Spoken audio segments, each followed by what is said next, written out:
You good. Go. Now. I'm scared. Hey guys, today I'm going to put my friend in a modified 100,000 watt microwave. Can I start yet? Now, this is extremely dangerous and you should always have safety goggles when you make nuclear explosions, okay? I'm going to start. Now, before you start, pick like safety goggles up at... No. Ah! like maybe a whole kilo or something like that. My They also take chocolate bars. Do you like chocolate bars? Oh my goodness, he's licking me. Those chocolate bars are actually really good.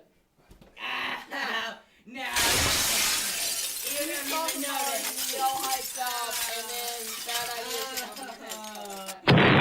Always wear your safety goggles like this, and do not wear them like this. Wear them like this, you look really retarded. Now, No. if No, you wear please, not no. to wear safety goggles, you can get your eye popped out, and that's always not good. Now, before we start, I also want you to know that you should probably press that subscribe button. And okay, now let's start. What the